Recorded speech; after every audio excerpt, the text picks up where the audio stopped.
La dispersa geografía de Grecia, repartida entre el sur de la península balcánica, la costa jonia de Asia Menor y el intermedio archipiélago del mar Egeo, cuya salida cierra la isla de Creta, hace muy complejo el análisis lineal de su desarrollo artístico, así como la fijación de sus orígenes.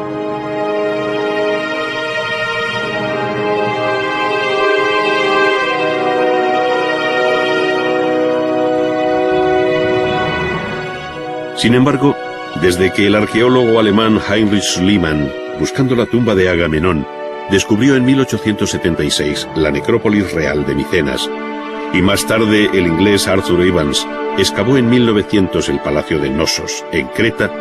se viene aceptando que la civilización llamada cretomicénica fue la primera etapa de la historia de la cultura helénica.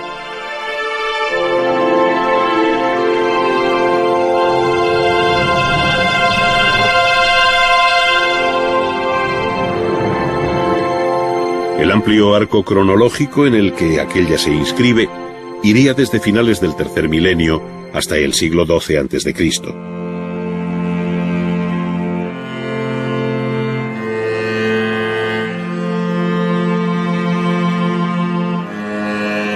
Vendría después la Grecia de Homero, esto es, la que coincide con sus célebres poemas conocidos como la Ilíada y la Odisea, que son los testimonios más vivos de un largo tiempo, tan oscuro como épico, en el que la realidad y el mito se entrecruzan para llenar el vacío vaso de la historia. La cerámica, llamada de estilo geométrico por el carácter de su decoración, pondría punto final a este periodo en el siglo VIII.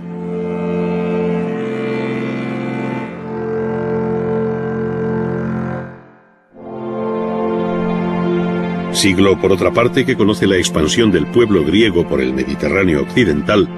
fundando importantes colonias como las de Sicilia y el sur de Italia, conocida como la Magna Grecia.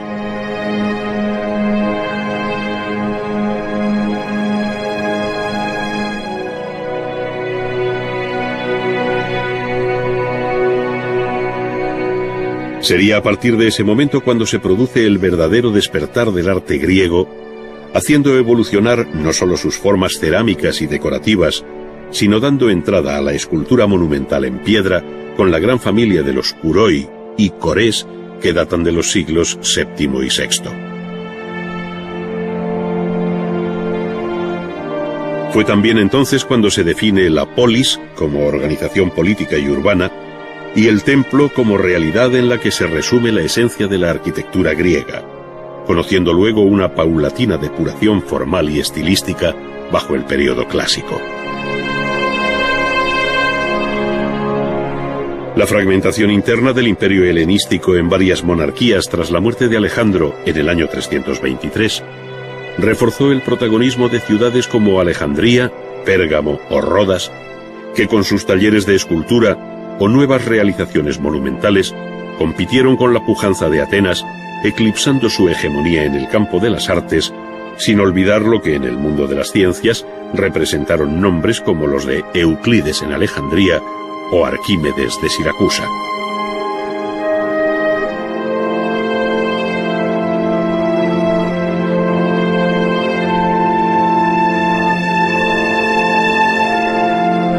La historia de Roma corre paralela en el tiempo a la de Grecia, pues la legendaria fecha de la fundación de Roma por Rómulo y Remo se fija a mediados del siglo VIII antes de nuestra era, coincidiendo con la presencia griega en el sur de Italia y la formación del pueblo etrusco.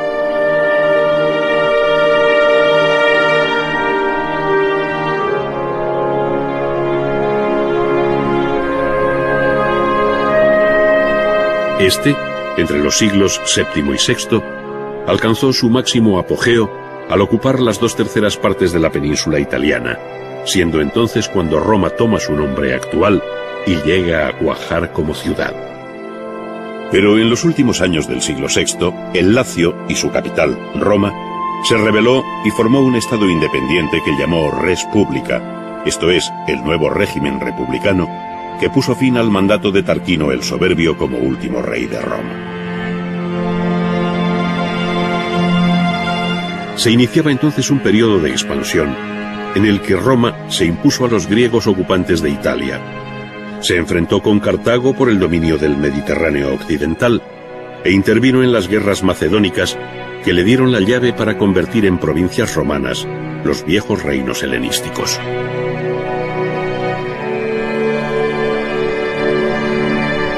Todo esto supuso una fuerte helenización de la vida romana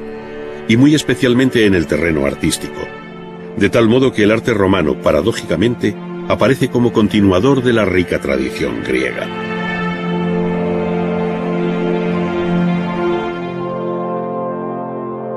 Ello no quiere decir que la arquitectura romana no tenga personalidad, todo lo contrario, pero no es menos cierto que su monumental y funcional arquitectura, con poderosa alma de ladrillo y hormigón, volteando formidables bóvedas y arcos, se cubre finalmente con el vestido prestado de los órdenes griegos.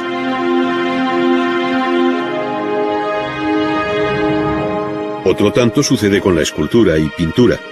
donde los modelos y arquetipos vienen de la antigua Grecia libre y liderada por Atenas, de donde también proceden los numerosos artistas que ahora trabajan para Roma.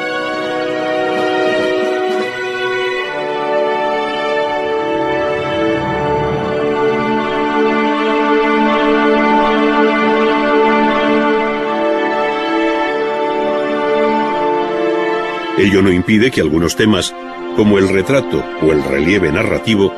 alcanzaran en Roma un particular desarrollo que no llegó a conocer Grecia. En síntesis, Grecia y Roma componen una unidad difícilmente separable en el plano artístico que se define bien bajo el común denominador del mundo clásico.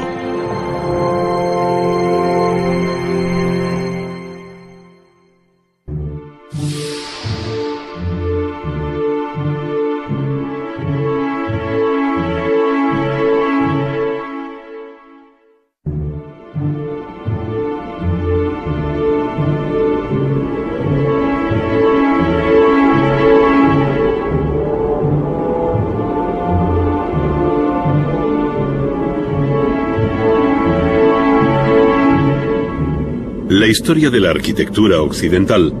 salvo la que se conoce como gótica, es heredera en gran parte de los conceptos de composición y construcción que se tejieron en la antigüedad clásica entre Grecia y Roma. De ahí la importancia de su conocimiento.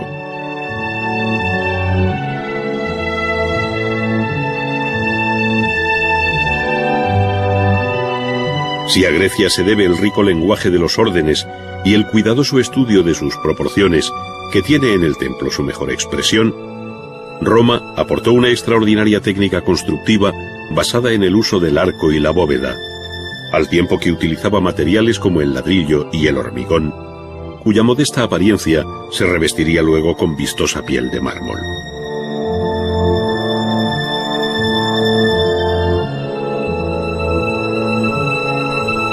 De este modo puede afirmarse que el Partenón de Atenas es tan característico del pensamiento griego como lo es el Panteón de Agripa del espíritu romano.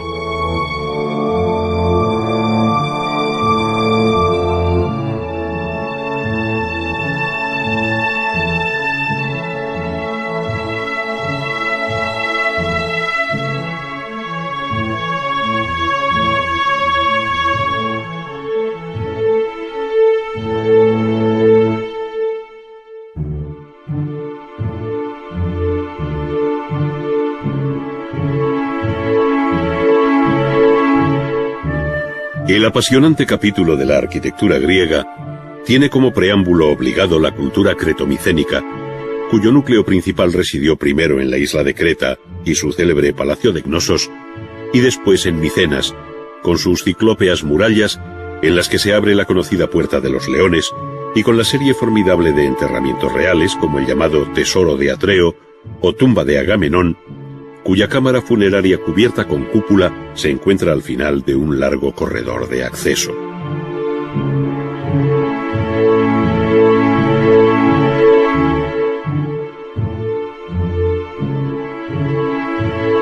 Después de aquella etapa entre homérica y heroica,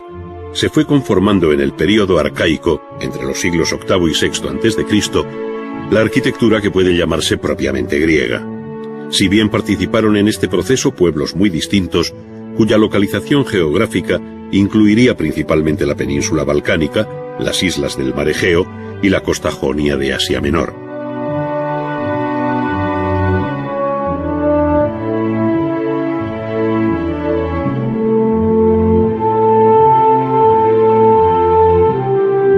Entre los elementos que entonces fueron tomando carta de naturaleza como propios, hasta alcanzar su más equilibrada expresión en el clasicismo de los siglos V y IV, se encuentran el templo y los tres órdenes griegos por excelencia, el orden dórico, el jónico y el más joven corintio.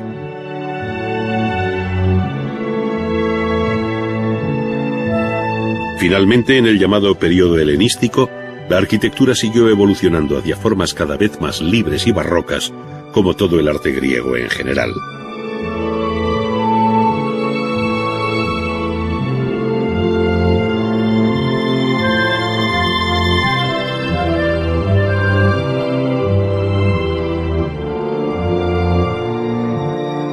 El conjunto monumental más conocido de la arquitectura griega es el de la Acrópolis de Atenas, que pese a su actual estado de ruina expoliada por una ingrata historia posterior, en la que desaparecieron gran parte de sus edificios, aún conserva el aliento que le diera Pericles cuando decidió en el año 448 reconstruir la Acrópolis que los persas habían arrasado años atrás. Fue así como surgieron los nuevos propíleos, o entrada monumental a la meseta alta de la Acrópolis, trazada por Mnesiclés y concebida con un elegante orden dórico que dejaba el intercolumnio central más amplio para el paso de la procesión de las Panateneas.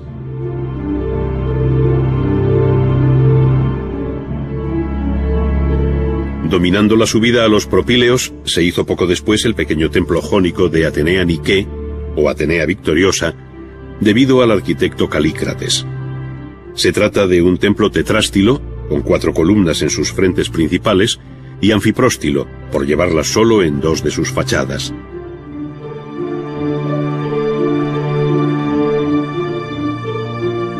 Más compleja resulta la composición del templo de Erecteo, o Erecteion, donde aparece en uno de sus costados la famosa tribuna de las Cariátides, que cargan sobre su cabeza el pesado entablamento jónico sin friso, haciendo las veces de las columnas.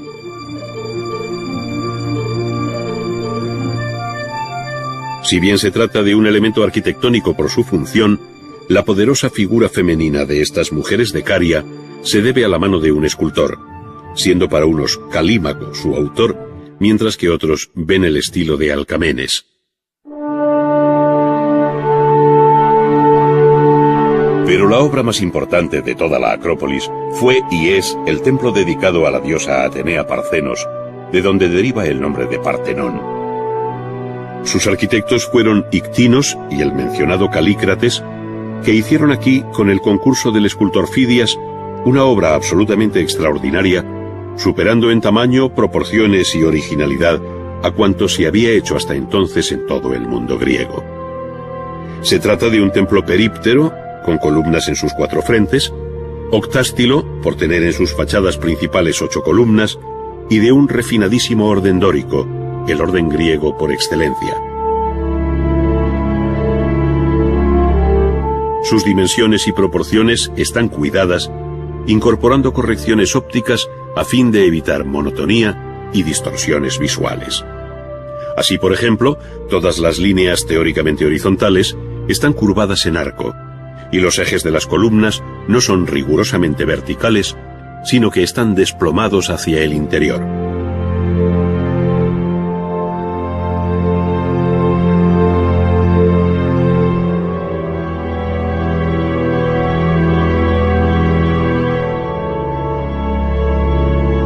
La distribución interior constaba de una pronaos, una cella o naos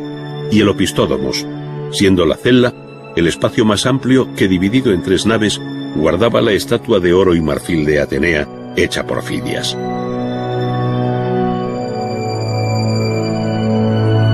A este escultor y su taller se deben también los 2 frontones, las 92 metopas entre los triglifos del friso exterior y el extraordinario relieve alrededor de la cella, con la procesión de las Panateneas. Toda la obra está hecha en mármol del Pentélico y su construcción duró 9 años, dándose por terminada en la fiesta de las Panateneas del año 438, a falta tan solo de algunos de sus relieves, cuya culminación definitiva se retrasaría todavía algún tiempo.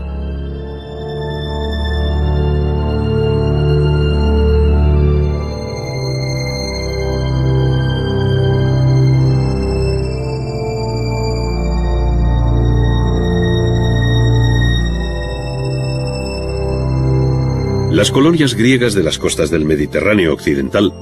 contribuyeron a difundir el arte helénico, llegando hasta el Levante español, donde fundaron ciudades como Ampurias, si bien el núcleo colonial más importante se encuentra en el sur de la península italiana y Sicilia, donde se formó la poderosa y rica Magna Grecia. Los templos dóricos de Paestum, Selinunte o Agrigento, en tierras italianas, no tuvieron rival por su tamaño, ni siquiera en la propia Grecia, a excepción del Partenón.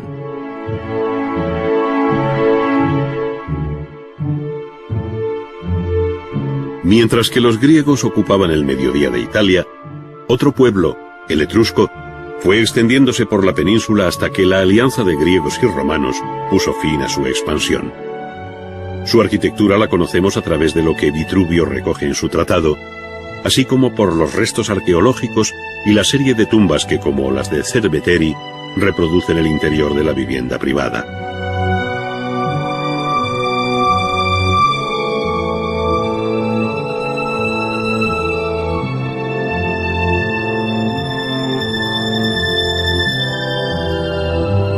Si bien es cierto que Roma bebió en las fuentes de las arquitecturas griega y etrusca,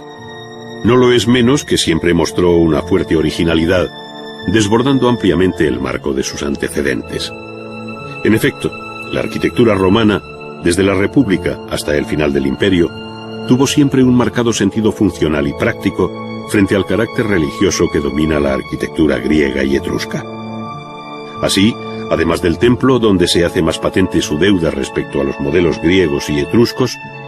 los arquitectos romanos, siguiendo la divisa recogida por Vitruvio en sus 10 libros de arquitectura, dedicados al emperador Augusto, buscaron por encima de todo la venustas, firmitas y utilitas, es decir, la belleza, la solidez y la utilidad social de sus edificios. Por eso dedicaron tanta atención a la casa, a los edificios civiles, como las basílicas, termas, teatros y anfiteatros, a las obras públicas como calzadas, puentes, pantanos y acueductos, además de una amplia arquitectura conmemorativa que tiene en los arcos de triunfo la imagen más conocida.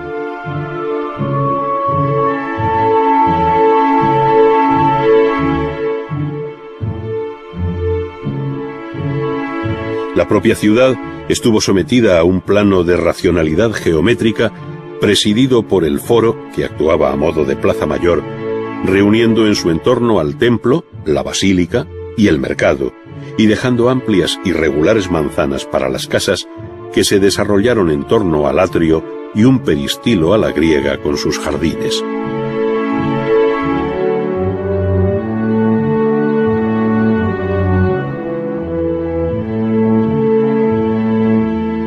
Distinto fue el caso de la ciudad de Roma, que creció de un modo desordenado y a la par monumental, mientras que todas sus colonias, repartidas por el imperio, guardaban un ejemplar orden urbano. Una de sus 7 colinas, la del Palatino, albergó los palacios imperiales, teniendo a sus pies el Circo Máximo y a la espalda el Coliseo, construido sobre el lago artificial ideado por Nerón para su Domus Aurea. Las monumentales ruinas de los edificios termales, los foros imperiales, la Basílica de Magencio y otras tantas construcciones portentosas, hoy caídas, siguen produciendo estupor y admiración hacia lo que llegó a ser esta ciudad.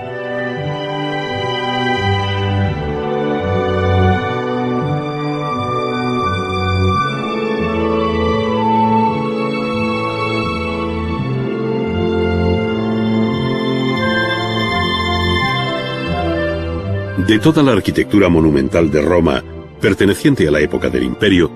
solo nos ha llegado un edificio completo, a pesar de la dificultad de conocer su origen cierto y de su posterior conversión en iglesia cristiana. El Panteón. La obra fue comenzada por Agripa en el tercer año de su consulado, como dice la inscripción de su fachada, pero la obra, tal y como la conocemos hoy, especialmente el gran cuerpo cilíndrico, bajo una bóveda hemiesférica, data de la época de Adriano. El emperador filósofo debió de utilizar para esta obra los servicios de su arquitecto Apolodoro de Damasco y se levantaría entre los años 115 y 127.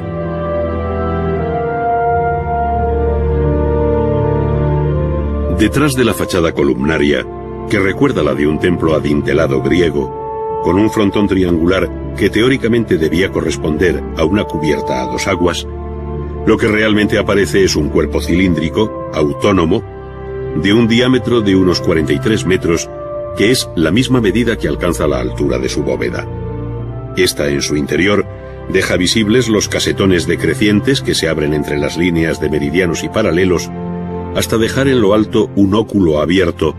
siendo este el único hueco que se abre al exterior para dejar pasar la luz del sol. En este punto debe recordarse la posible significación del Panteón como una representación del universo, donde la bóveda construida sería una representación de la bóveda celeste, a la que se sumarían otra serie de significados posibles que hacen aumentar más, si cabe, el interés del Panteón de Roma. Nunca, como hasta entonces, la técnica constructiva a base de ladrillo y hormigón había permitido cubrir un espacio tan amplio, 1520 metros cuadrados, sin apoyos intermedios, resultando su interior de una diafanidad que conmueve y sobrecoge.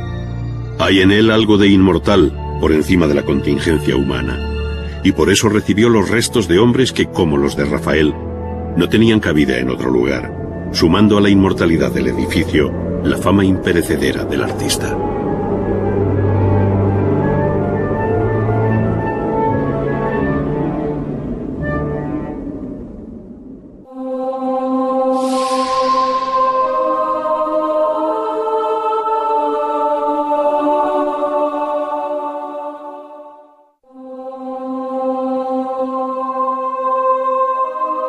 La escultura clásica, en sus dos episodios, griego y romano, anticipó el futuro de la escultura occidental al fijar sus conceptos básicos. Si bien es cierto que Grecia fue la gran creadora, se debe a Roma el interés, asimilación y copia de las grandes obras griegas, pasando al mármol originales en bronce que hoy, salvo excepciones, como el auriga de Delfos, se han perdido. Por ello resulta indisociable el estudio de la escultura griega y romana, ya que el conocimiento de la primera tiene lugar a través de versiones romanas cuyo grado de fidelidad respecto a los modelos desconocemos.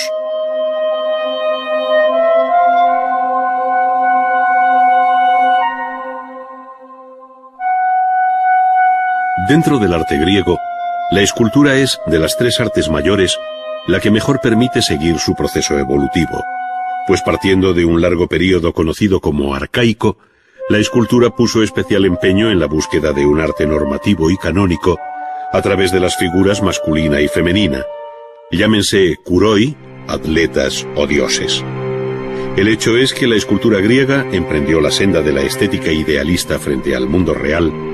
creando una segunda naturaleza en la que el escultor aspiraba a fijar un ideal de belleza basado en el principio de la simetría,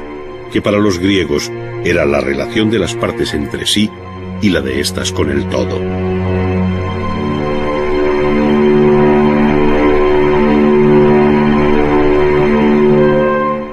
En la primera Eneada, del neoplatónico Plotino, se resume bien lo que entendía la cultura clásica como bello. Es voz común que la belleza visible es fruto de la mutua simetría de las partes entre sí y en relación al todo, unida a la vistosidad de los colores, de manera que en este caso, y universalmente en todos los casos, ser bello es ser simétrico y proporcionado. Este principio alcanzó su mejor expresión en el siglo V a.C., en la etapa que se conoce como clásica por excelencia. Son los años de Mirón, Fidias y Policleto.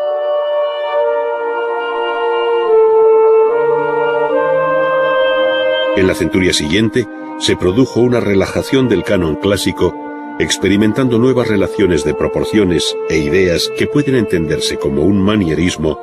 que por último desembocaría en la etapa final del arte griego conocida como helenística, y que no es sino el final brillante y barroco del arte griego. Es decir,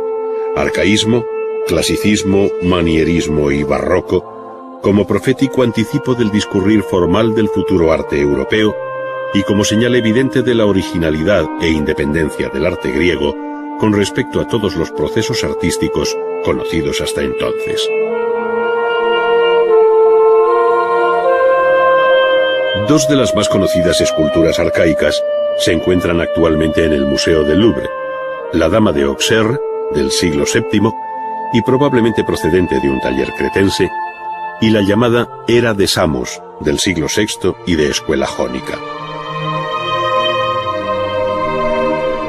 Ambas muestran una rigidez y falta de movimiento absolutas,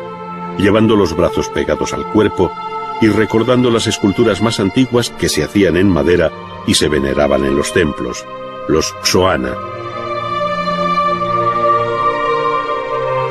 Entre las figuras más repetidas de este periodo se encuentran los kuroi, o muchachos desnudos, que inicialmente se difundieron por las islas del mar Egeo, igualmente hieráticos, frontales y con rasgos que hablan de la influencia egipcia en este despertar de la escultura griega, como lo evidencian Cleobis y Bitón, dos piezas excelentes del Museo de Delfos. Pero el deseo de superar modelos y esquemas prestados y la búsqueda de un ideal de belleza hizo evolucionar con rapidez a estos kuroi que ya en el siglo VI anticipan la serenidad y equilibrio del clasicismo. Los kuroi tuvieron su réplica femenina en las llamadas korai, que son unas figuras votivas que repiten el mismo planteamiento formal, llevando el vestido jónico, es decir, el chitón y el himatión cruzados sobre el pecho y con una ofrenda en la mano que normalmente les falta por despegarse del resto del cuerpo. Sus rostros son inconfundibles por la expresiva sonrisa arcaica que se observa en otras muchas esculturas de este período.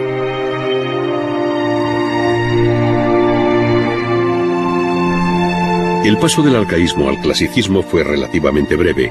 y ya en la primera mitad del siglo V se observan novedades, como el mejor estudio de la anatomía y la tendencia a proporciones más elegantes, si bien aún subsiste cierto embaramiento que resta naturalidad a las esculturas, como le sucede al efebo de Critios. Si se compara este con el Doríforo de Policleto, cabe apreciar el profundo cambio experimentado en unos pocos decenios. En el Doríforo, conocido también como el Canon, por ser el modelo en el que el autor compendiaba las medidas óptimas e ideales del clasicismo, Policleto no solo fijó minuciosamente la relación proporcional de cada una de las partes del cuerpo, cuya altura total era la de 7 cabezas, sino que imprimió un leve movimiento a esta figura en marcha que llevaba sobre el hombro una lanza, de ahí su nombre, Doríforo.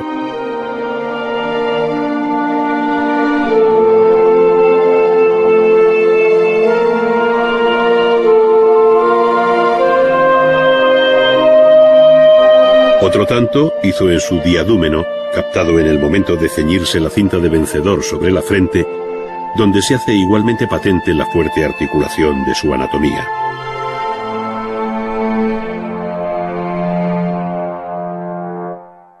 Ahora bien, el movimiento, incluso el que exige el violento esfuerzo de un atleta, como el discóbolo de Mirón, no llega nunca a descomponer la estructura muscular, que se mantiene plana, ni el rostro, que no expresa la energía precisa para lanzar el disco. Es ciertamente un cuerpo en tensión, pero no descompensado. No acusa el esfuerzo. Resulta ingrávido, potente sí, pero en un equilibrio absolutamente controlado por el escultor, que busca plasmar su ideal de belleza en un paradójico movimiento en reposo.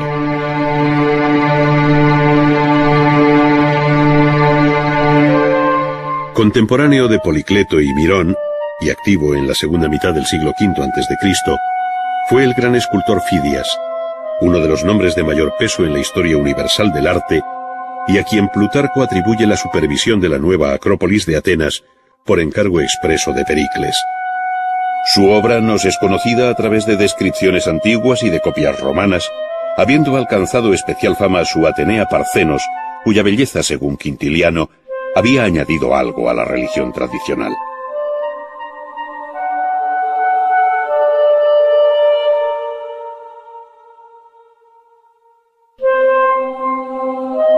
Pero el conjunto que mejor permite hoy captar el arte insondable de Fidias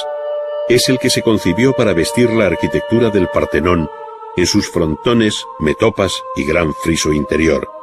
si bien por desgracia apenas queda nada in situ, debiendo buscar sus fragmentarias piezas en distintos museos de Europa.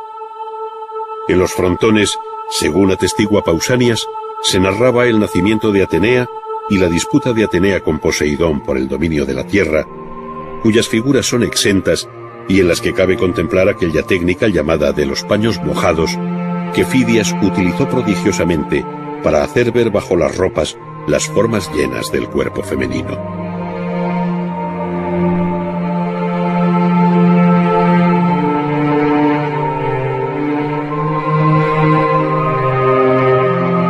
Por otra parte, los altorrelieves de las 92 metopas del friso dórico representaban en cuidadísimas composiciones cerradas distintos pasajes de la gigantomaquia, amazonomaquia, guerra de Troya y de la lucha entre centauros y lapitas, cuyo argumento común enlazaba con la reciente lucha mantenida por el pueblo ateniense contra los persas.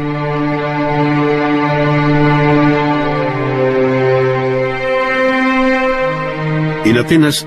las fiestas anuales de las Panateneas tenían cada 4 años una especial solemnidad.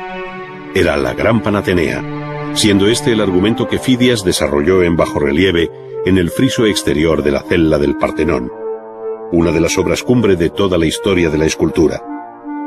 Con un sentido narrativo y continuo, Fidias y su taller hicieron un alarde de las posibilidades compositivas y técnicas del relieve,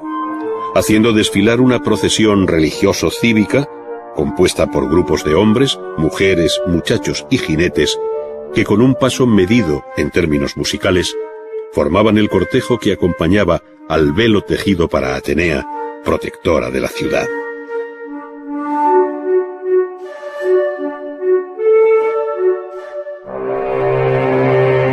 El deseo de superación y búsqueda del arte griego se pone de manifiesto en los continuos cambios que se observan con el paso de los años, de tal modo que el propio arte de Fidias se vio pronto rebasado por las propuestas de escultores más jóvenes como Praxiteles, Scopas y Lisipo. Estos buscaron un canon más esbelto para la figura humana, mayor movimiento en la composición, al tiempo que abordaron el desnudo femenino, como deja ver la serie de variantes que conoció la diosa Venus, tantas veces copiadas en los talleres romanos, siendo este uno de los temas recurrentes del período helenístico, al que con el interés por lo anecdótico propio de este momento, no dudaron los escultores añadir otras figuras formando curiosos grupos.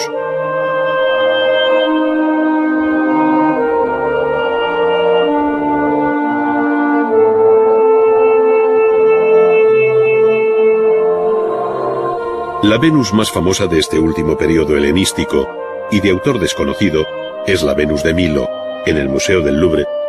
paradigma de belleza de todos los tiempos, a pesar de la mutilación de sus brazos. Pero la escultura helenística,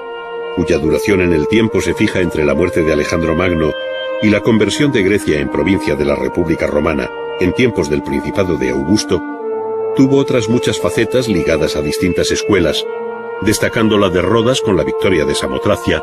donde es evidente la herencia de Fidias y la mencionada técnica de paños mojados que dejan ver el atractivo cuerpo de la Victoria alada, si bien con una energía y dramatismo que no interesaron al gran escultor ateniense.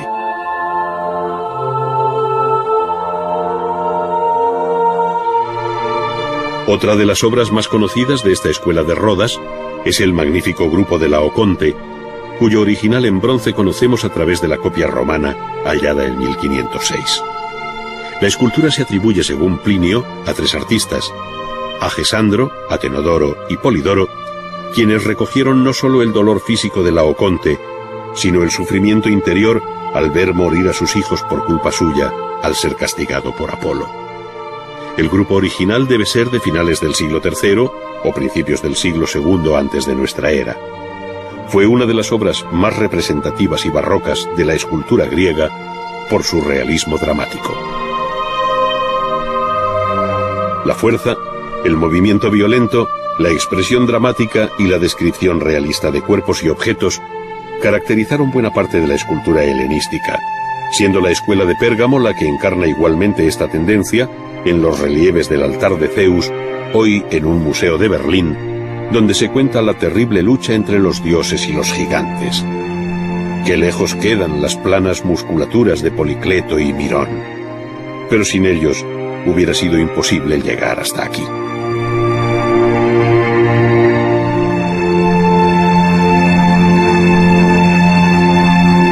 En un paulatino acercamiento a la realidad, apareció también el retrato que en Atenas tuvo como representante a Polieuctos, autor del retrato de Demóstenes, cuya cabeza pone de manifiesto que el escultor, además del parecido físico, buscó sobre todo el retrato moral de aquel gran orador y político ateniense.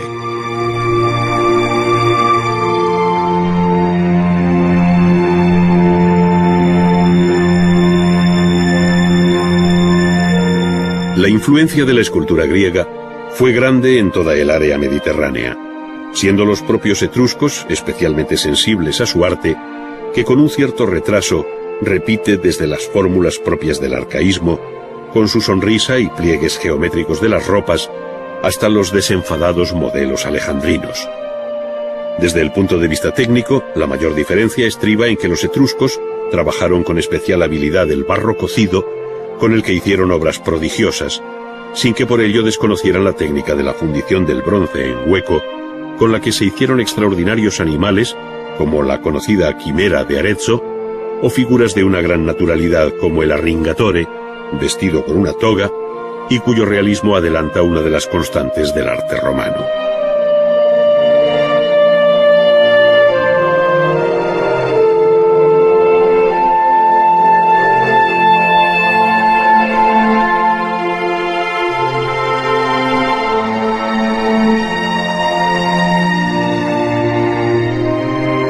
El capítulo de la escultura romana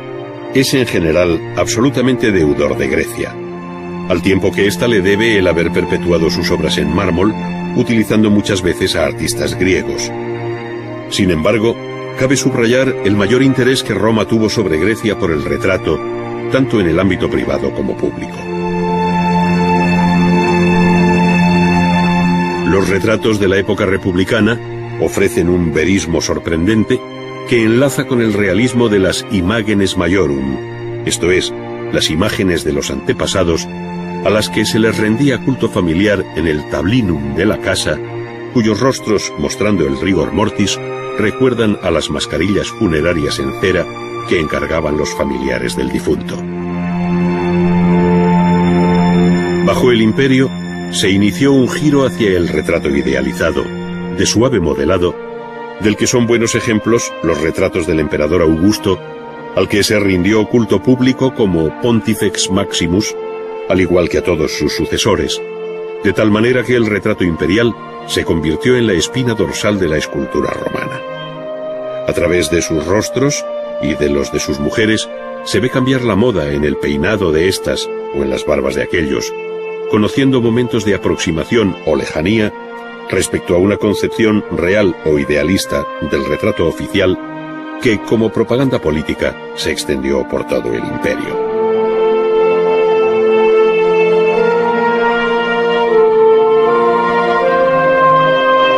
En relación con el relieve, la escultura romana alcanzó su más alta cota con los relieves que visten exteriormente el Ara Pacis, obra singular de los años de Augusto, y sin duda influida por el arte griego de Fidias, y muy concretamente por la procesión de las Panateneas del Partenón, en la serie de sacerdotes y hombres togados que desfilan hacia el altar de la paz.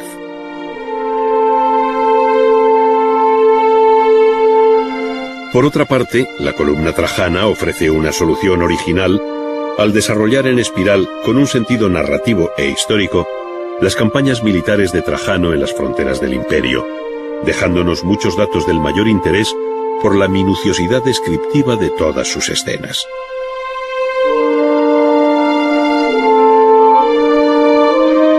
Absolutamente nuevo y sin antecedentes en la escultura griega, resultan ser los relieves funerarios sobre los frentes de los sarcófagos, entre los que siempre se admirará el llamado sarcófago Ludovisi, que cuenta con gran realismo, en una imagen de claro espíritu barroco, una batalla bajo la dirección de un general romano, que es el difunto, frente a los bárbaros de la frontera con Germania. Este tipo de sarcófagos servirá de pauta a los primeros sarcófagos monumentales cristianos, que, como en otros muchos aspectos del arte paleocristiano en general, tendrán en Roma su obligado punto de partida.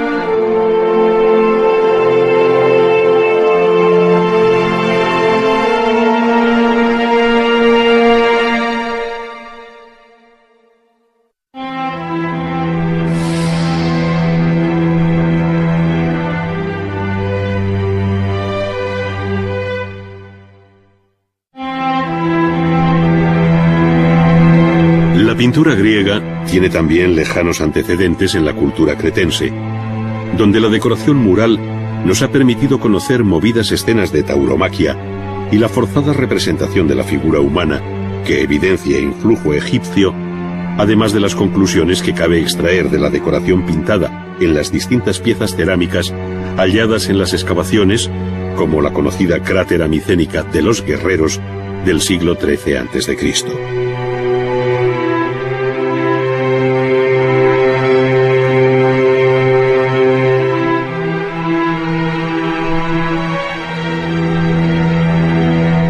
Es precisamente el mundo de los llamados vasos griegos el que permitirá conocer lo que fue la antigua pintura griega, pues perdidas las obras maestras de los grandes pintores como Polignoto o Zeuxis, tan celebrados en su día por los autores clásicos, hemos de contentarnos con descubrir su reflejo en la cerámica pintada, donde alfareros y pintores crearon un capítulo propio de extraordinaria belleza dentro del arte griego, tanto por la forma de las piezas como por las escenas pintadas.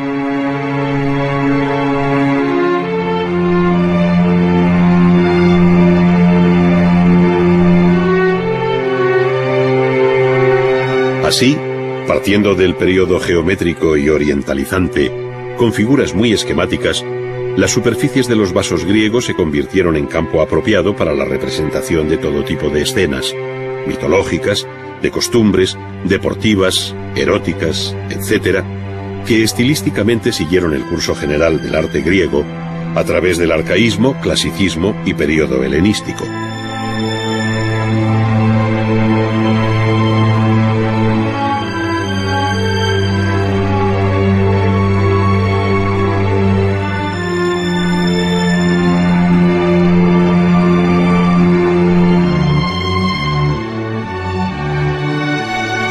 Sus figuras son unas veces rojas sobre fondo negro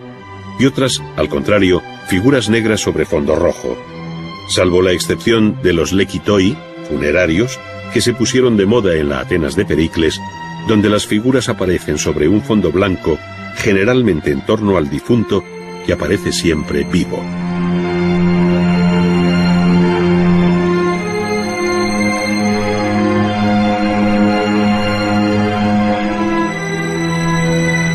En todos los casos, predomina siempre el dibujo sobre el modelado. Las formas planas y recortadas, sin matices de luz ni color, y una gran sobriedad cromática que son los elementos comunes a la pintura mayor, al menos hasta el siglo V a.C., observándose después el creciente influjo de los modelos escultóricos en el mayor movimiento de las figuras y en la naturalidad de sus actitudes.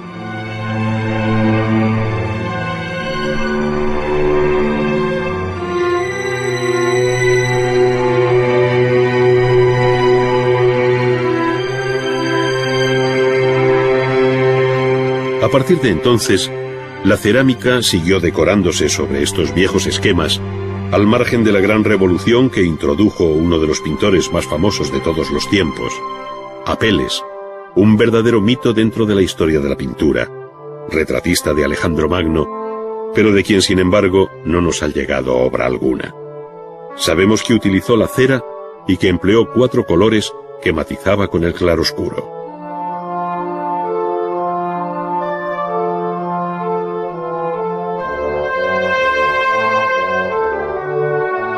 Desde aquel momento, la gran pintura mural tomó derroteros nuevos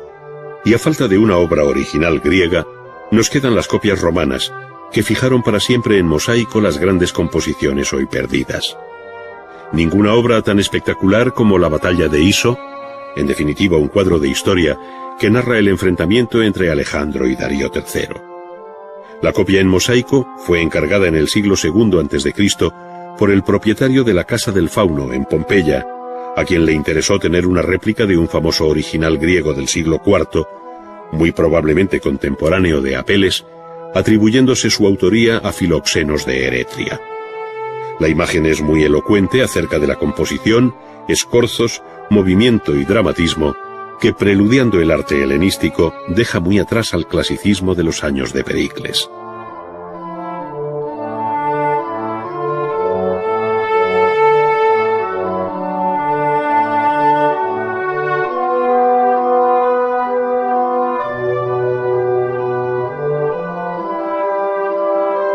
La misma ciudad romana de Pompeya ha conservado entre sus pinturas murales copias de originales griegos, como la magnífica escena de la liberación de Andrómeda por Perseo, pintada en el siglo I en la casa de los Dioscuros,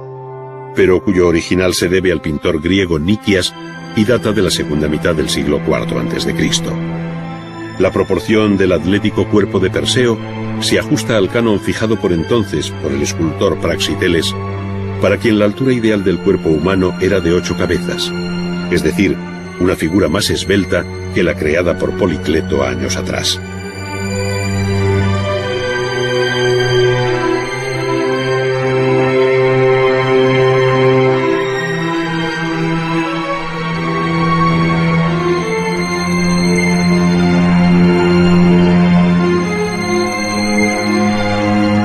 Sin embargo, antes de comentar estas copias y otras obras romanas originales, es necesario recordar la existencia del nada desdeñable capítulo de la pintura etrusca, aunque ceñida siempre a su carácter funerario. Se trata de amplios conjuntos murales pintados al fresco que dan luz y color al interior de los enterramientos excavados en la roca, siendo especialmente notable el conjunto de tumbas de Tarquinia, la ciudad más antigua de Etruria. Paradójicamente, en estas pinturas todo es vitalidad, aunque se trate de banquetes y danzas funerarias, de tal manera que entre el movimiento de las figuras y la alegría del color, asistimos a escenas muy expresivas de la vida etrusca que entre los siglos V y IV a.C. conoció su edad de oro pictórica.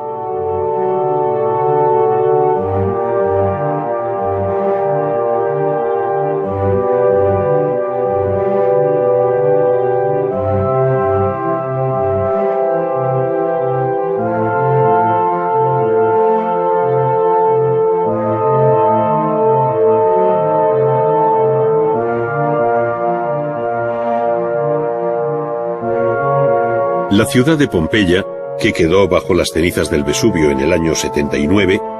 ha conservado milagrosamente gran parte de las pinturas murales del interior de sus ricas mansiones, pudiendo estudiarse allí los diferentes estilos que Vitruvio recoge en su Tratado de Arquitectura, ya que su representación tiene un fuerte componente arquitectónico, perspectivo y teatral que no parece tener antecedentes en el mundo griego.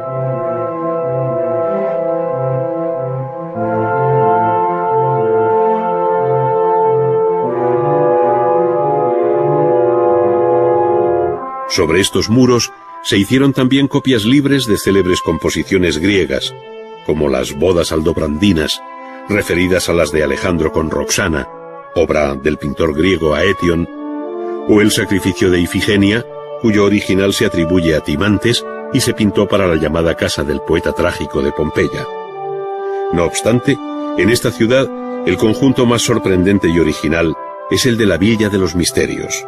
una de las cimas del arte clásico por la serena belleza de su composición y el movimiento de sus figuras, destacando la gracia, cadencia y ritmo con los que bailan algunas de las protagonistas de estos misterios dionisíacos.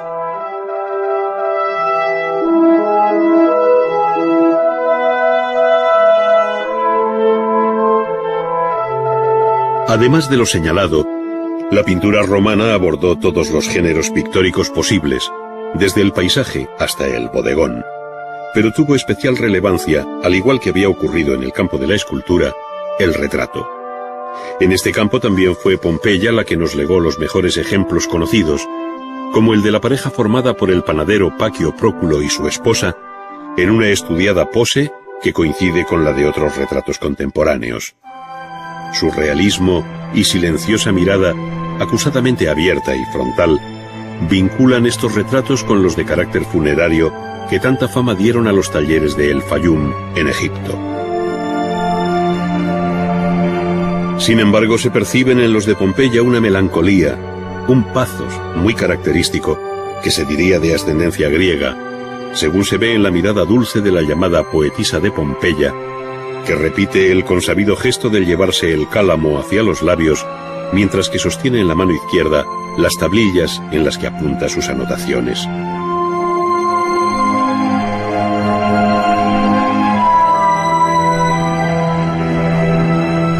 El retrato no solo se pintó al fresco sobre el muro y a la cera o en cáustica sobre tabla, sino que encontró en el mosaico una técnica aún más sólida para perpetuar la mirada eterna de estos rostros.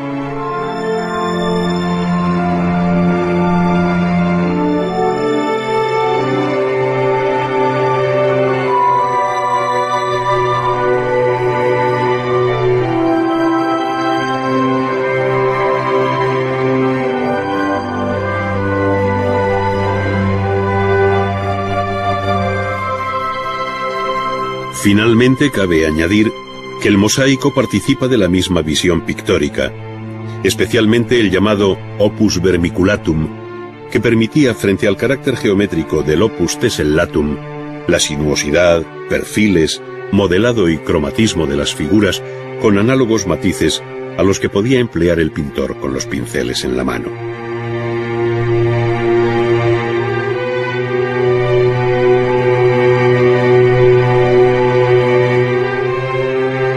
Así, no solo se copiaron en mosaico obras pictóricas conocidas, sino que se creó un mundo formal en el que se representó la vida diaria, se escenificaron los grandes mitos, se captó el mundo del teatro, la afición a la caza, etc., no dejando asunto grande o pequeño sin tratar, al tiempo que ejecutó un sinnúmero de temas simplemente decorativos que muchas veces constituían el motivo o emblema central de un mosaico geométrico.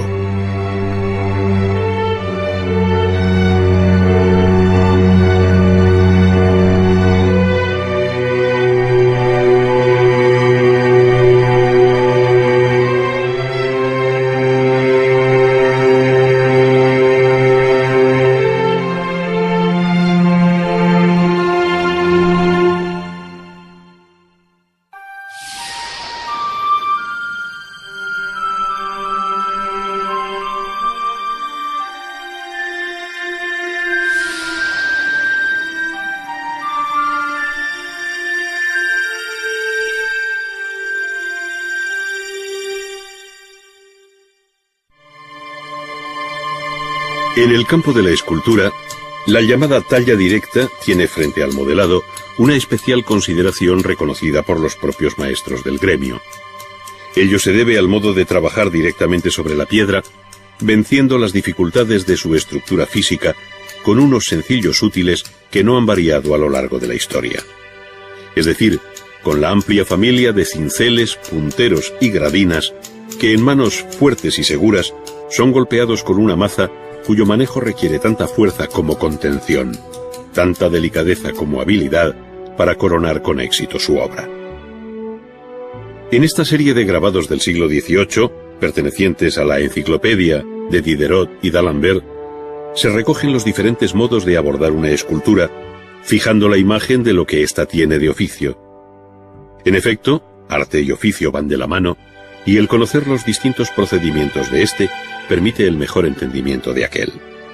Arte y oficio. En definitiva, se visualizan aquí los distintos pasos vividos históricamente en los talleres de escultura,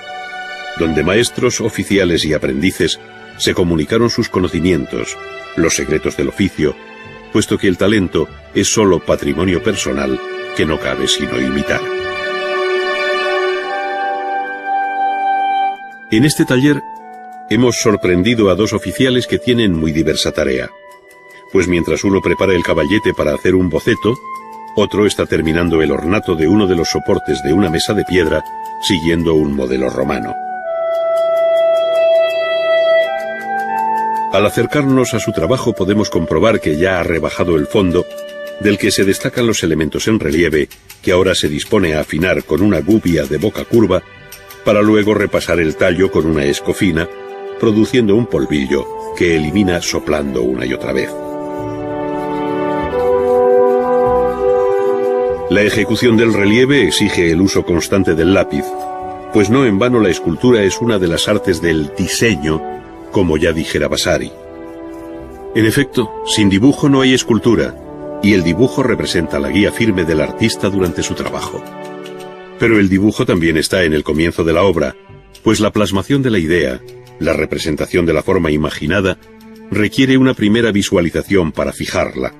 para hacerla bajar del mundo de la imaginación al mundo de las formas y someterla aquí a los cambios y retoques que considera convenientes el artista. Esto es lo que hace el experimentado oficial, que es sobrino del maestro del taller y cuyo grado pronto alcanzará, dada su pericia y talento.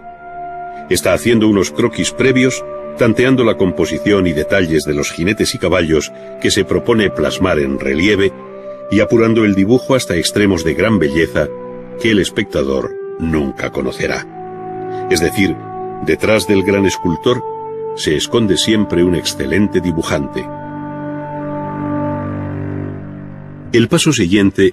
consiste en llevar a la piedra el dibujo de los jinetes para darle el tamaño definitivo que va a tener el relieve.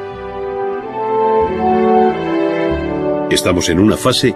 en la que el escultor solo vive por y para aquel fragmento inerte del que se hace amigo y cómplice, señalando las líneas generales de la composición, insistiendo en los bordes y midiendo con anticipación los distintos planos de que constará el relieve una vez acabado. Repentinamente el silencio del taller se rompe con el golpeteo de las herramientas, pues con la decisión propia de quien domina el oficio, comienza a rebajar con un cincel el perfil de las figuras, a fin de reservarlas y eliminar los campos de su entorno para que aquellas queden en relieve. Es entonces cuando coge el escafilador y gana una determinada profundidad bajo el plano de mayor saliente. Vuelve a repetir el proceso por otras zonas para llevar la obra con orden y cuando no cabe la gran boca del escafilador, elige un puntero fino para abrirse camino entre las cabezas de los jinetes. Pero como estos no se encuentran en el mismo plano, el escultor comienza a rebajar la figura que queda en segundo término, pudiendo percibirse bien al final de esta fase los tres planos distintos de que consta el relieve. Esto es, el fondo general, el jinete del segundo plano y el que lo oculta parcialmente desde una primera posición.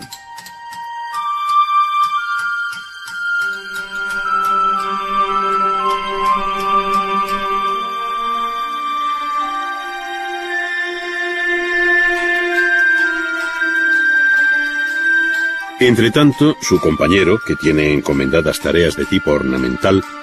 está trabajando un capitel o ménsula con hojas que recuerda a los prototipos góticos. Cambiando la gubia por la media caña y esta por el cincel o la gradina según requiera la fase de trabajo en que se encuentre, no deja de utilizar el lápiz, como ya hiciera anteriormente, para marcar en la piedra los perfiles y aristas de las hojas, a fin de no perder la referencia básica del modelo que también ha dibujado con anterioridad.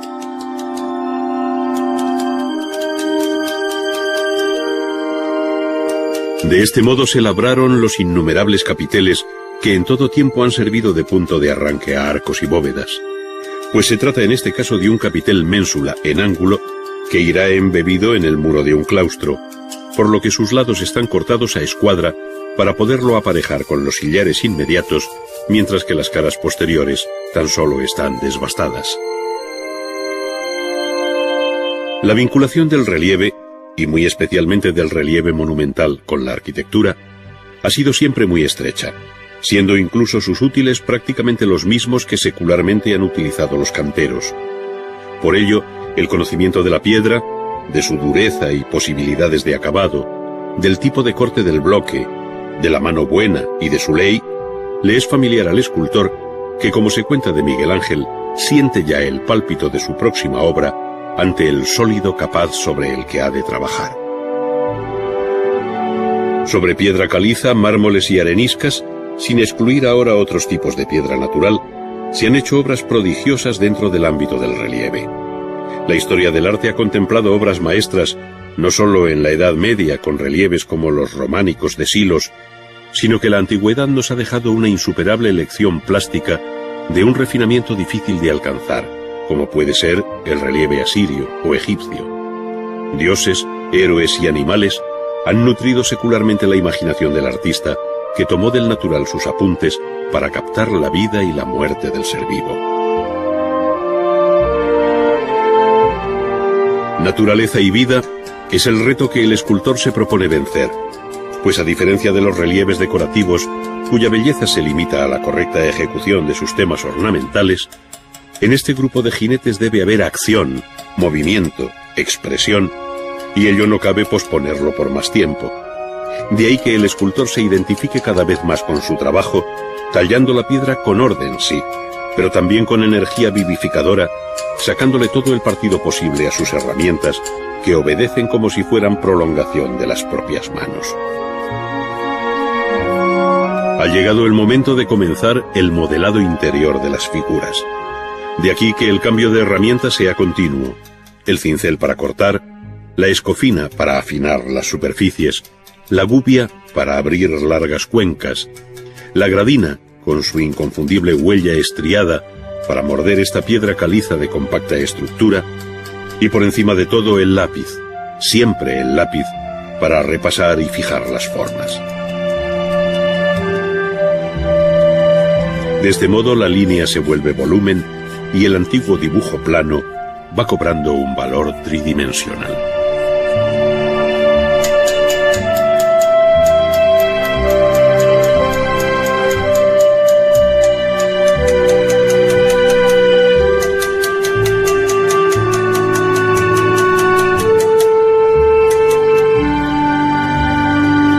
Es probable que el profano no vea más que las manos ágiles del escultor moviendo sus herramientas, pero se debe llamar la atención sobre el modo en que, por ejemplo, se hace resaltar sobre el vientre del caballo músculos y venas, por el procedimiento ya comentado de reservar y rebajar su contorno. Es este uno de los muchos matices del trabajo que en ocasiones obedecen a recetas de taller para conseguir determinados efectos que contribuyen precisamente a insuflar vida a la obra. Aunque se ha visto apurar algunos detalles, lo aconsejable es llevar el tajo por igual para dominar los distintos planos. Por esta razón, el escultor coge de nuevo la poderosa gradina para morder toda una zona de la que surgirá la cabeza y brazo del primer jinete, remedando la actitud de algunas de las figuras que aparecen en el célebre friso de las Panateneas. La obra se hace cada vez más delicada, de tal forma que un error puede resultar ya fatal porque no hay materia sobre la cual rectificar. Gubias, cinceles y escofinas producen mucho polvo que el escultor sopla en un gesto que tiene mucho de genesiaco, pues parece insuflar vida al relieve.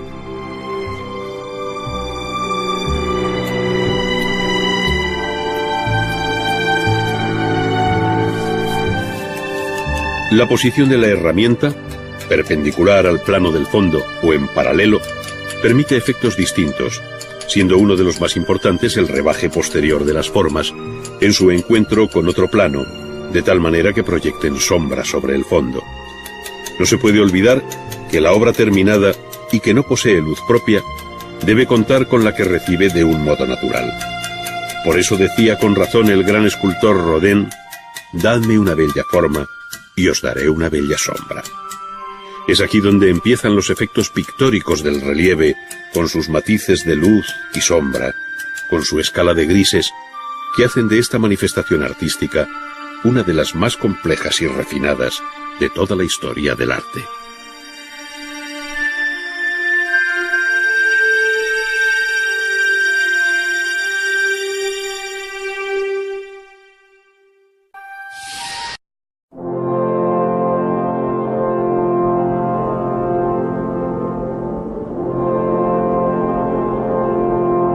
La dispersa geografía de Grecia, repartida entre el sur de la península balcánica, la costa jonia de Asia Menor y el intermedio archipiélago del mar Egeo, cuya salida cierra la isla de Creta, hace muy complejo el análisis lineal de su desarrollo artístico, así como la fijación de sus orígenes.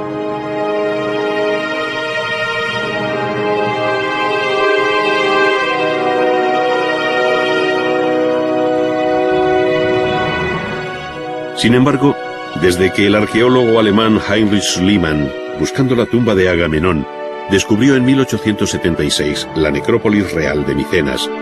y más tarde el inglés Arthur Evans excavó en 1900 el palacio de Knossos, en Creta, se viene aceptando que la civilización llamada cretomicénica fue la primera etapa de la historia de la cultura helénica.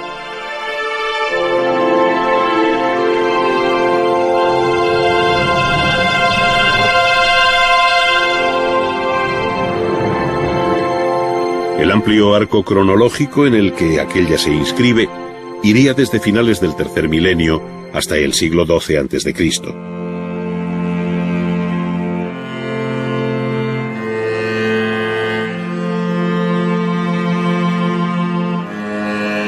Vendría después la Grecia de Homero, esto es, la que coincide con sus célebres poemas conocidos como la Ilíada y la Odisea, que son los testimonios más vivos de un largo tiempo, tan oscuro como épico, en el que la realidad y el mito se entrecruzan para llenar el vacío vaso de la historia. La cerámica, llamada de estilo geométrico por el carácter de su decoración, pondría punto final a este periodo en el siglo VIII.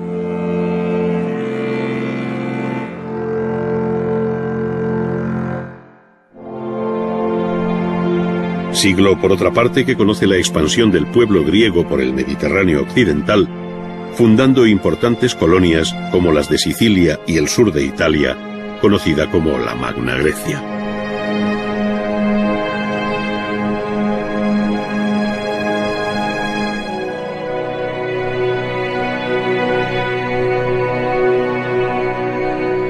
Sería a partir de ese momento cuando se produce el verdadero despertar del arte griego,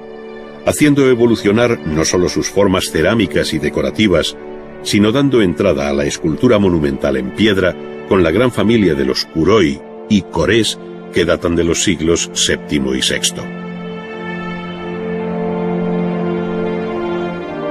Fue también entonces cuando se define la polis como organización política y urbana y el templo como realidad en la que se resume la esencia de la arquitectura griega, conociendo luego una paulatina depuración formal y estilística bajo el período clásico. La fragmentación interna del imperio helenístico en varias monarquías tras la muerte de Alejandro en el año 323 reforzó el protagonismo de ciudades como Alejandría, Pérgamo o Rodas, que con sus talleres de escultura o nuevas realizaciones monumentales compitieron con la pujanza de Atenas, eclipsando su hegemonía en el campo de las artes, sin olvidar lo que en el mundo de las ciencias representaron nombres como los de Euclides en Alejandría o Arquímedes de Siracusa.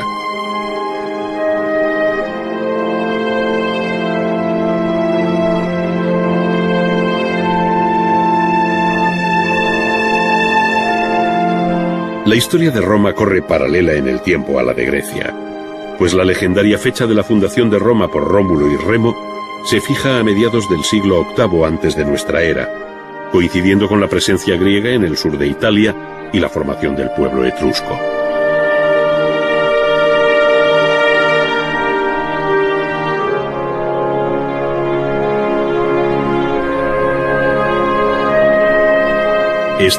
Entre los siglos VII y VI, alcanzó su máximo apogeo al ocupar las 2/3 partes de la península italiana, siendo entonces cuando Roma toma su nombre actual y llega a cuajar como ciudad. Pero en los últimos años del siglo VI, el Lacio y su capital, Roma, se rebeló y formó un estado independiente que llamó Res Publica, esto es, el nuevo régimen republicano, que puso fin al mandato de Tarquino el Soberbio como último rey de Roma. Se iniciaba entonces un periodo de expansión, en el que Roma se impuso a los griegos ocupantes de Italia. Se enfrentó con Cartago por el dominio del Mediterráneo. Entre los elementos que entonces fueron tomando carta de naturaleza como propios, hasta alcanzar su más equilibrada expresión en el clasicismo de los siglos V y IV, se encuentran el templo y los 3 órdenes griegos por excelencia, el orden dórico, el jónico y el más joven corintio.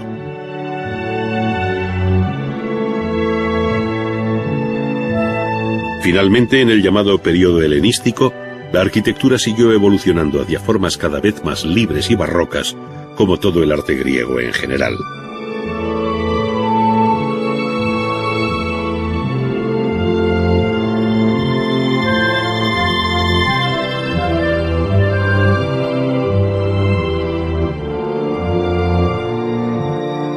El conjunto monumental más conocido de la arquitectura griega es el de la Acrópolis de Atenas,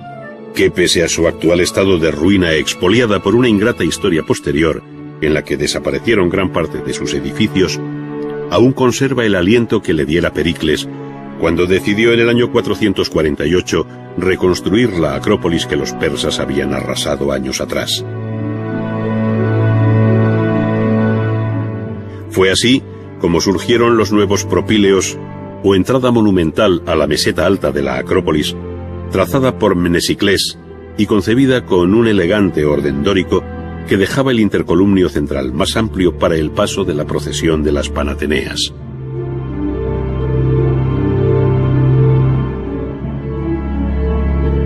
Dominando la subida a los propíleos, se hizo poco después el pequeño templo jónico de Atenea Nike, o Atenea Victoriosa, debido al arquitecto Calícrates. Se trata de un templo tetrástilo, con 4 columnas en sus frentes principales, y anfipróstilo, por llevarlas solo en 2 de sus fachadas.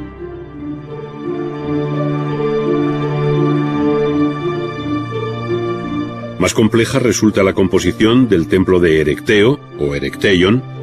donde aparece en uno de sus costados la famosa tribuna de las Cariátides, que cargan sobre su cabeza el pesado entablamento jónico sin friso, haciendo las veces de las columnas.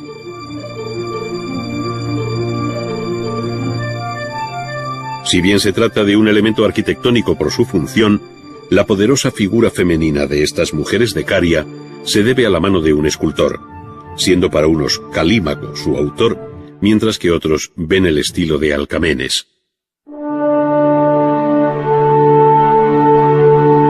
Pero la obra más importante de toda la Acrópolis fue y es el templo dedicado a la diosa Atenea Parcenos, de donde deriva el nombre de Partenón. Sus arquitectos fueron Ictinos y el mencionado Calícrates, que hicieron aquí, con el concurso del escultor Fidias, una obra absolutamente extraordinaria, superando en tamaño, proporciones y originalidad a cuanto se había hecho hasta entonces en todo el mundo griego. Se trata de un templo períptero, con columnas en sus 4 frentes, octástilo, por tener en sus fachadas principales 8 columnas, y de un refinadísimo orden dórico, el orden griego por excelencia. Sus dimensiones y proporciones están cuidadas, incorporando correcciones ópticas a fin de evitar monotonía y distorsiones visuales. Así, por ejemplo, todas las líneas teóricamente horizontales están curvadas en arco, y los ejes de las columnas no son rigurosamente verticales, sino que están desplomados hacia el interior.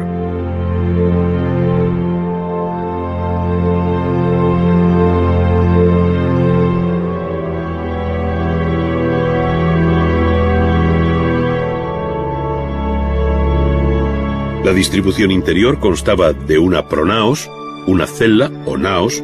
y el opistódomos, siendo la cella el espacio más amplio que, dividido en 3 naves, guardaba la estatua de oro y marfil de Atenea, hecha por Fidias.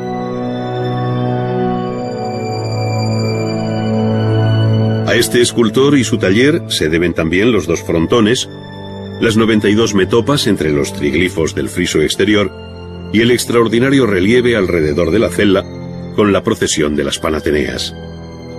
Toda la obra está hecha en mármol del Pentélico y su construcción duró 9 años, dándose por terminada en la fiesta de las Panateneas del año 438, a falta tan solo de algunos de sus relieves, cuya culminación definitiva se retrasaría todavía algún tiempo.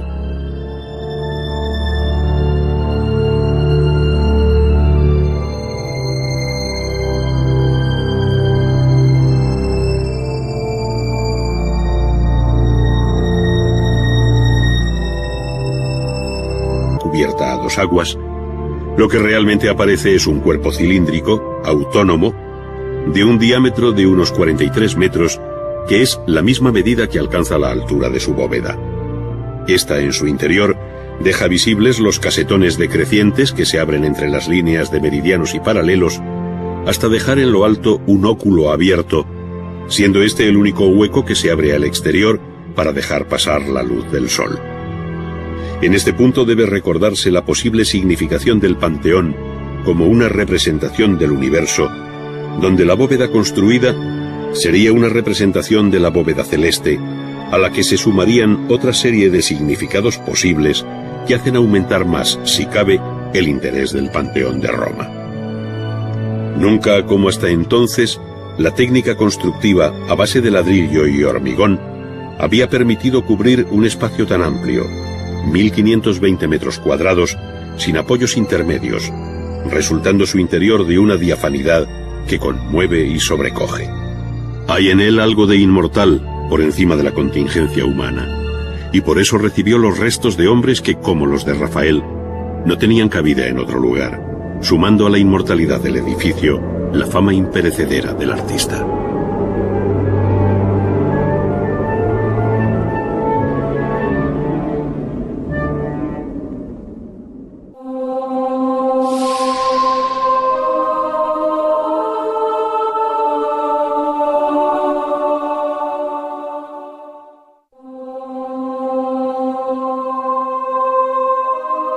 La escultura clásica, en sus 2 episodios, griego y romano, anticipó el futuro de la escultura occidental al fijar sus conceptos básicos. Si bien es cierto que Grecia fue la gran creadora, se debe a Roma el interés, asimilación y copia de las grandes obras griegas, pasando al mármol originales en bronce que hoy, salvo excepciones, como el auriga de Delfos, se han perdido. Por ello resulta indisociable el estudio de la escultura griega y romana, ya que el conocimiento de la primera tiene lugar a través de versiones romanas cuyo grado de fidelidad respecto a los modelos desconocemos.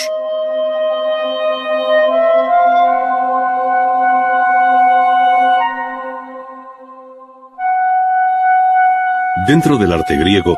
la escultura es, de las 3 artes mayores, la que mejor permite seguir su proceso evolutivo,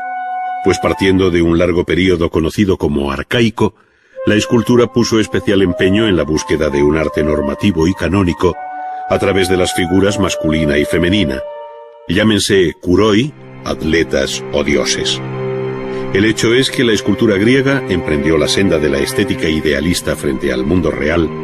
creando una segunda naturaleza en la que el escultor aspiraba a fijar un ideal de belleza basado en el principio de la simetría, que para los griegos era la relación de las partes entre sí y la de éstas con el todo.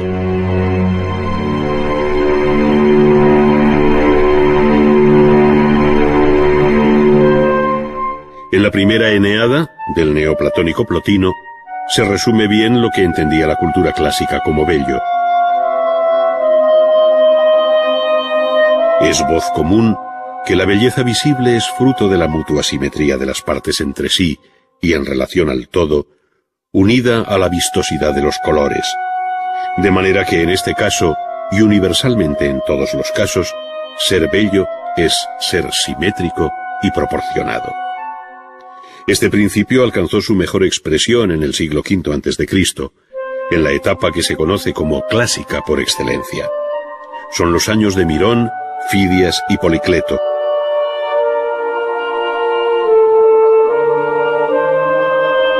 En la centuria siguiente se produjo una relajación del canon clásico, experimentando nuevas relaciones de proporciones e ideas que pueden entenderse como un manierismo,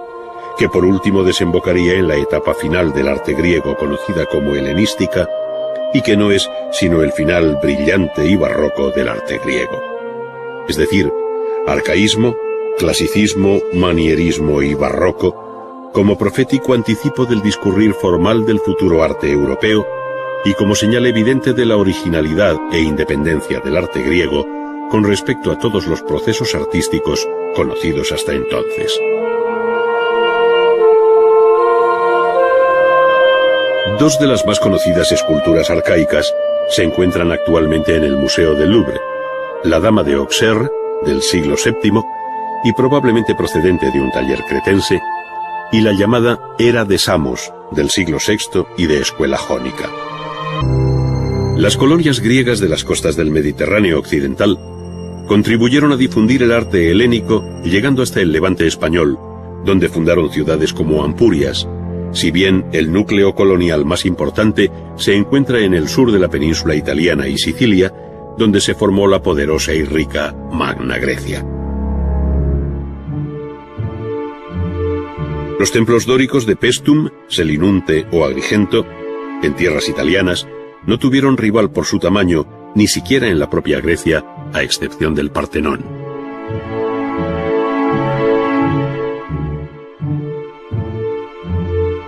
Mientras que los griegos ocupaban el mediodía de Italia, otro pueblo, el etrusco, fue extendiéndose por la península hasta que la alianza de griegos y romanos puso fin a su expansión. Su arquitectura la conocemos a través de lo que Vitruvio recoge en su tratado,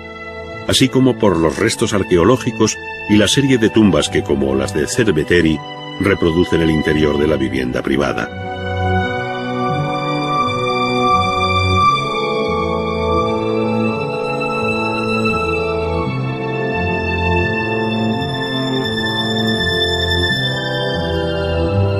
Si bien es cierto que Roma bebió en las fuentes de las arquitecturas griega y etrusca, no lo es menos que siempre mostró una fuerte originalidad, desbordando ampliamente el marco de sus antecedentes. En efecto, la arquitectura romana, desde la República hasta el final del Imperio, tuvo siempre un marcado sentido funcional y práctico frente al carácter religioso que domina la arquitectura griega y etrusca. Así, además del templo, donde se hace más patente su deuda respecto a los modelos griegos y etruscos, los arquitectos romanos, siguiendo la divisa recogida por Vitruvio en sus 10 libros de arquitectura, dedicados al emperador Augusto, buscaron por encima de todo la venustas, firmitas y utilitas, es decir, la belleza, la solidez y la utilidad social de sus edificios. Por eso dedicaron tanta atención a la casa, a los edificios civiles, como las basílicas, termas, teatros y anfiteatros, a las obras públicas como calzadas, puentes, pantanos y acueductos, además de una amplia arquitectura conmemorativa que tiene en los arcos de triunfo la imagen más conocida.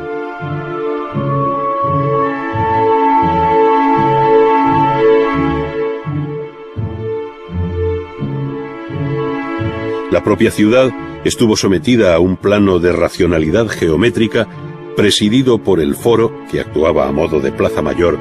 reuniendo en su entorno al templo, la basílica y el mercado, y dejando amplias y regulares manzanas para las casas que se desarrollaron en torno al atrio y un peristilo a la griega con sus jardines.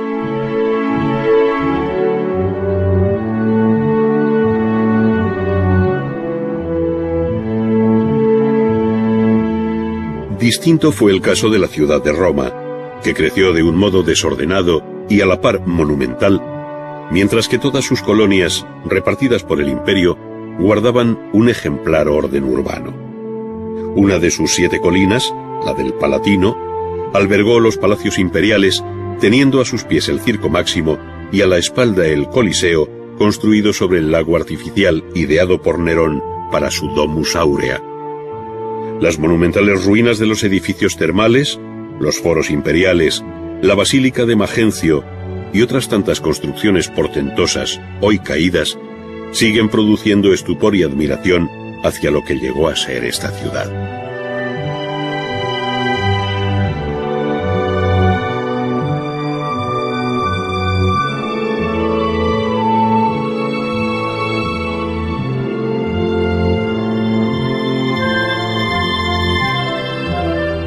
De toda la arquitectura monumental de Roma, perteneciente a la época del Imperio,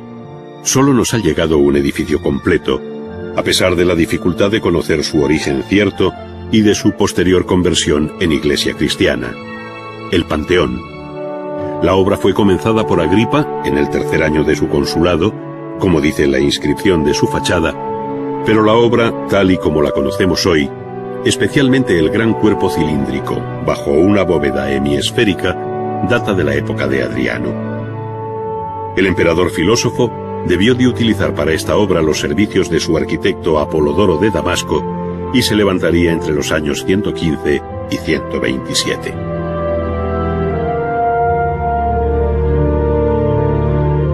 Detrás de la fachada columnaria, que recuerda la de un templo adintelado griego, con un frontón triangular que teóricamente debía corresponder a un Mediterráneo occidental,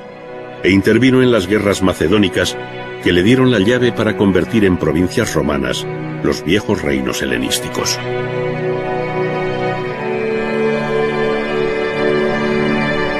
Todo esto supuso una fuerte helenización de la vida romana,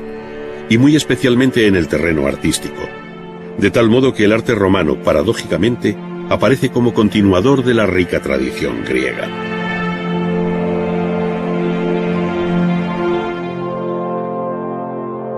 Ello no quiere decir que la arquitectura romana no tenga personalidad, todo lo contrario,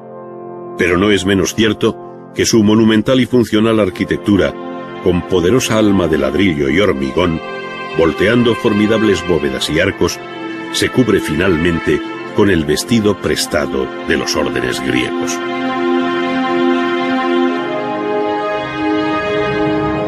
Otro tanto sucede con la escultura y pintura, donde los modelos y arquetipos vienen de la antigua Grecia libre y liderada por Atenas, de donde también proceden los numerosos artistas que ahora trabajan para Roma.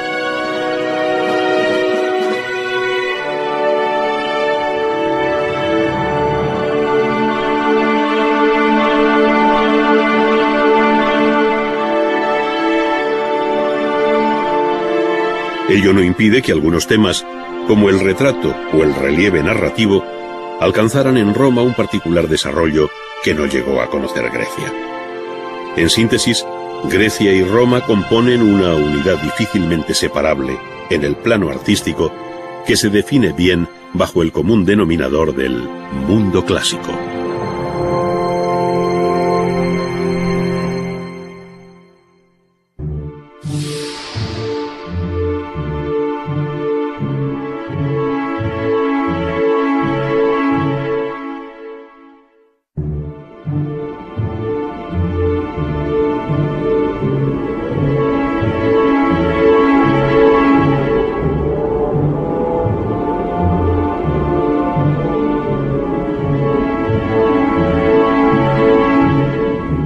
La historia de la arquitectura occidental, salvo la que se conoce como gótica, es heredera en gran parte de los conceptos de composición y construcción que se tejieron en la antigüedad clásica entre Grecia y Roma. De ahí la importancia de su conocimiento.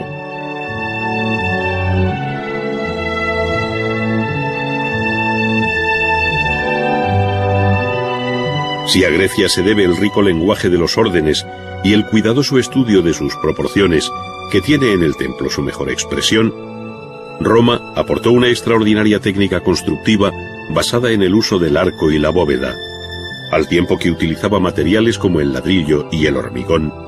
cuya modesta apariencia se revestiría luego con vistosa piel de mármol.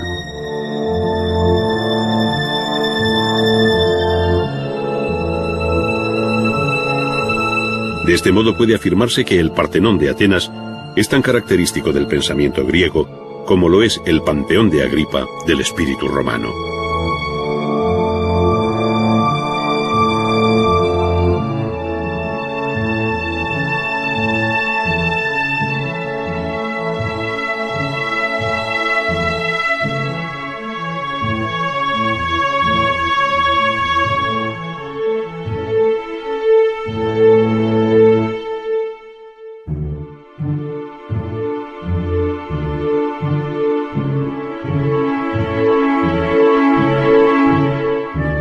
El apasionante capítulo de la arquitectura griega tiene como preámbulo obligado la cultura cretomicénica, cuyo núcleo principal residió primero en la isla de Creta y su célebre palacio de Cnosos, y después en Micenas, con sus ciclópeas murallas en las que se abre la conocida Puerta de los Leones, y con la serie formidable de enterramientos reales como el llamado Tesoro de Atreo o Tumba de Agamenón, cuya cámara funeraria cubierta con cúpula se encuentra al final de un largo corredor de acceso.